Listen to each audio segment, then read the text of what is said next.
What is meditation? Self introspection. तुम हमेशा दूसरों को ब्लेम देते हो। ये पूरी दुनिया इसी झांसे में तो बर्बाद है। ये तुम्हारा मन, ये तुम्हारे अंदर ही बैठा है। हमारे बाबा गांव में रहते हैं, 400 साल के हैं। कि सब क्या कर रहे हो यार? वो मुझसे फिर मिलना चाहती है, मैं उससे बहुत प्यार करता हूँ, मजा लेती हूँ बेटा। तुम शर्मा जाओगे उनके बहाने सुन सुन के। इसी को तो स्पिरिचुअल ब्लाइंडनेस कहते हैं। कि पागल हो यार, उसको कोई नहीं समझा सकता। बोले यही समझा रहा हूँ तुझको। कर क्या रहे हो यार तुम लोग?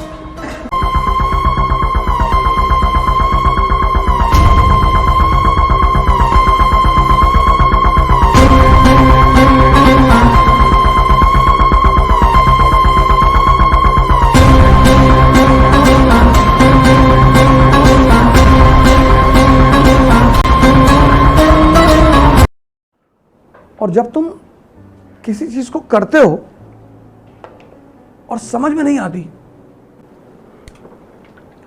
तो माइंड का एक नेचर है बोर्डम।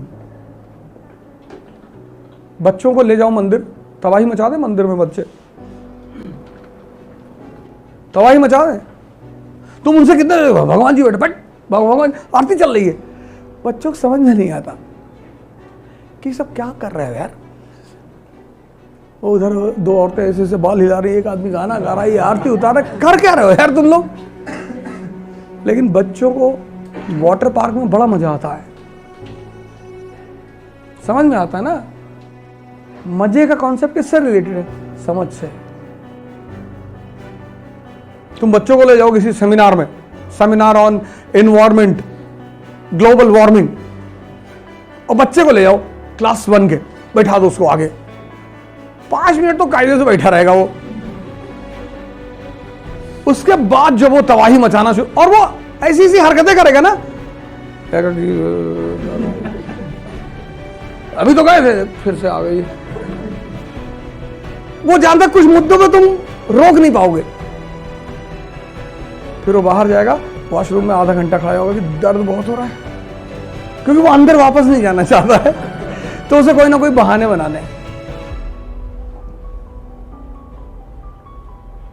बहाना कभी तुम बच्चों का देखो, तुम शर्मा जाओगे उनके बहाने सुन सुन के।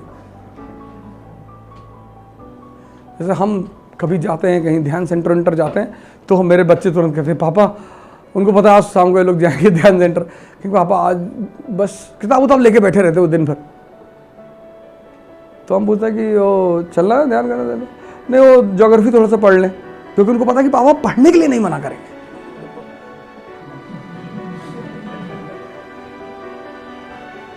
अच्छा अच्छा पढ़ लो, आएंगे तो समझा देना। हाँ समझा देना।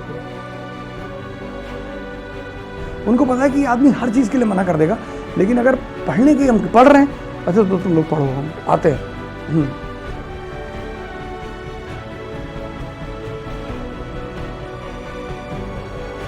तुमको अगर समझ में नहीं आएगा ना, तो तुम ईरान में जाके पढ़ो, यूएस में, किसी भी कोचिंग में पढ़ो। एक समय के बाद तुमको बोर्डम पैदा हो जाएगा। तुम्हारे बॉडी में 2 सेंटर हैं डिफिनेशन देने वाले। एक तुम्हारा मन जो है वो तुम्हारे हिसाब से वो कर, जैसे तुम सिगरेट पीते हो मान लो, तो कहेगा नेहरू जी भी पीते थे, थोड़ा सही हो गया क्या, नेहरू जी पीते। यही तो ब्यूटी है तुम्हारे मन की, वो तुम्हारे खिलाफ जाता ही नहीं, तुम्हें और मजबूत करता है वो। कि सिगरेट पीने से कैंसर होता तो पूरे यूरोप के लोगों को हो जाता। फिर तुम्हें लोग एग्जाम्पल दे देंगे कि अरे हमारे बाबा गांव में रहते हैं, 400 साल के हैं, बचपन से हुक्का पीते हैं, वो खांसी भी नहीं आती उनको। ये बात सही है। ये तुम्हारा मन, वो तुम्हें जो करना होता है ना उसको स्ट्रांग कर दे। जो तुम्हें सोना है तो तुमसे कहेगा कि सुबह जो है 3 बजे ब्रह्म मुहूर्त होता है, तो अभी सो रहे थे, 3 बजे उठेंगे और 3 से 10 रिगरस पढ़ाई करेंगे। मन तुम्हारा एकदम स्ट्रांग कर देता तुमको, बस पढ़ना है 10 घंटा। फिर तुम सो जाते हो। फिर ये 3 बजे एक बार नॉक करता तुमको कि भाई साहब आप बोले थे 3 बजे पढ़ने के लिए, बोले आज तो 3 बजे नहीं हो पाएगा।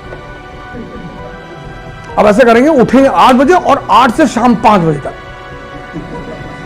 वो तुमसे ये नहीं कहता कि नहीं करेंगे, अगर वो ये कहते नहीं करेंगे ना तो वो पकड़ में आ जाए ना, वो आगे बढ़ा देता चीजों को।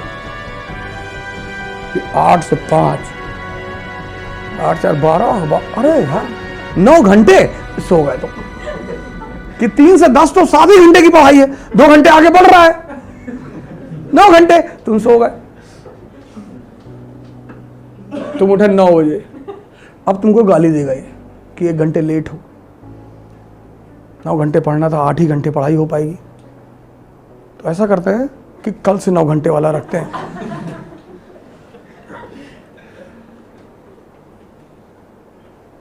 ये पूरी दुनिया इसी झांसे में तो बर्बाद है। और ये मजेदार बात, टच ये तुम्हारे अंदर बैठा है और तुम्हें देखने नहीं देता। जैसे हम अगर तुम्हें बेवकूफ बनाए तो तुम्हें दिखाई पड़ता है कि भाई साहब मुझे बेवकूफ बना रहे। ये तुम्हारे अंदर ही बैठा है और डेली बनाता है। लेकिन तुम्हें, इसीलिए कबीर ने बहुत बड़ी लाइन कही, बुरा जो देखन में चला। If you turn back in yourself and see yourself, every day you are befooled by yourself. पर ये तुम मान कैसे लो कि हम ही बेवकूफ बना रहे। हाँ, और तुम्हें एक राय देती तुम्हारी कॉन्शियस, जिस पर बात करना ही बेकार है, क्योंकि ना तो तुम कुछ उसके बारे में जानते और ना मैं कुछ उसके बारे में जानता। हमें पता है कि बुद्ध कॉन्शियस पे थे, महावीर कॉन्शियस, ये सिर्फ हमें पता है, लेकिन वो चीज क्या है ये हम दोनों को नहीं पता।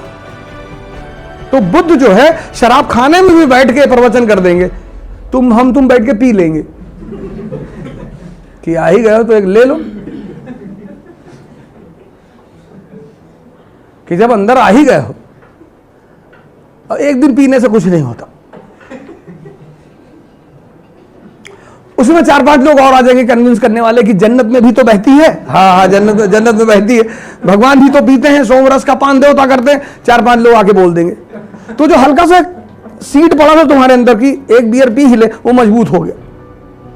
तुमने कहा 4 पैक स्कॉच ही लिया। लेकिन बुद्ध का इनर कांस्टेंट इतना स्ट्रांग है कि वो बंदा बियर बार में भी बैठेगा तो प्रवचन ही करेगा, उसको कोई नहीं समझा सकता। वो पता नहीं किस लेवल पे बैठा है वो आदमी, उसके लिए जगह इंपॉर्टेंस ही नहीं रखती। वो वैश्यालय में भी जाएगा तो वैश्याएं बैठकर उसको सुनेंगी। हम कहते हैं ना, संत वैश्यालय में नहीं जा सकता, वो कहीं भी जा सकता है, हम नहीं जा सकते क्योंकि हम कमजोर हैं अंदर से। बुद्ध तो जा ही सकते हैं, अमरपाली को लेकर आए कि नहीं आए? तुम्हें कोई डाकू रात में रोक ले, देखो हम तो तुरंत घड़ी वड़ी निकाल के देंगे, भैया घड़ी ले लो, पर्स ले लो भैया। बुद्ध डाकू को ही लूट लाए, अंगुलीमाल को पकड़ के ले आए। वो प्रसेनजीत आता है कौशल का राजा की, कहाँ है? बोले ये बगल में बैठा। उठ के दूसरी तरफ आके बैठ जाता है कि पागल आदमी है, पता नहीं कब निकाल के डाल दे। तो अब तुम डिसाइड करोगे। सर, सोने से पहले जो कमिटमेंट करने वाला मन है वो कौन सा है, और सोने को उठने को स्किप कर रहा है वो कौन सा मन? दोनों तुम ही हो, लेकिन चूंकि तुम अंधे हो, इसी को तो स्पिरिचुअल ब्लाइंडनेस कहते हैं। दोनों तुम ही कर रहे हो, अपने एक पंजे से दूसरा पंजा लड़ा रहे हो तुम, और तुम कह रहे हो दाहिना वाला कमजोर है। तुम ही एनर्जी दे रहे हो। जैसे तुमने मन किया, तुम्हारे मन ने कहा कि दारू पीते हैं, तो दूसरा रोक रहा है, 2 मन एक साथ पैदा हो गए। अब अगर तुम दारू पीने वाले के साथ खड़े हो गए तो कौन ताकतवर हो गया? तो तुम पी लोगे।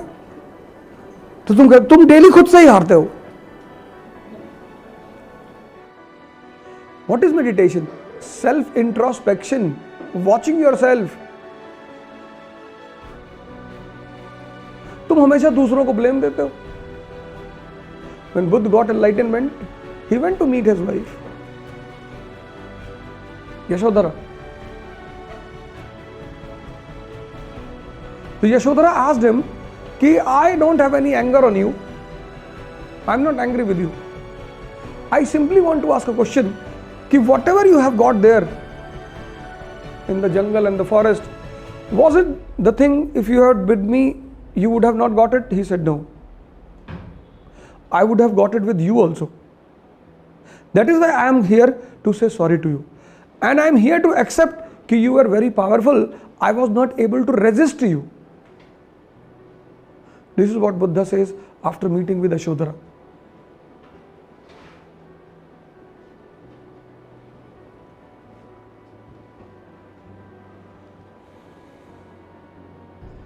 तुम्हारी जिंदगी का रिपोर्ट कार्ड दूसरे के हाथ में है. The report card of your life is in others hand.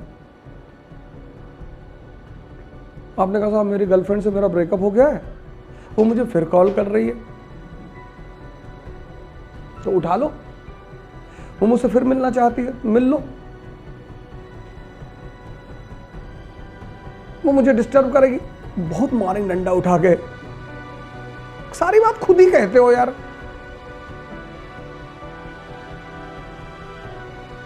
क्या ख्याल है?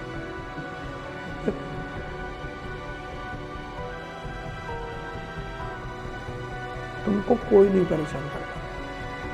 A sannyasi went to meet Raja Janak and he said, "This world is creating the trouble for me." So Raja Janak got up. He was a very famous king, philosopher king. He got up.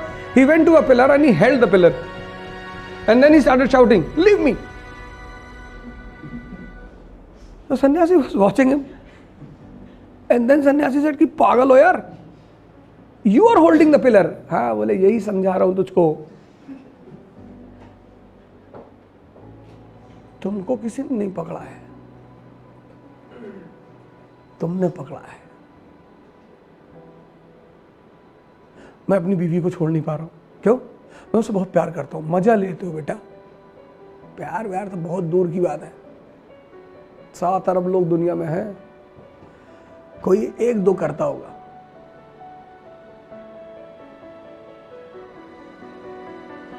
सब ड्रामेबाजी की बातें मत करो.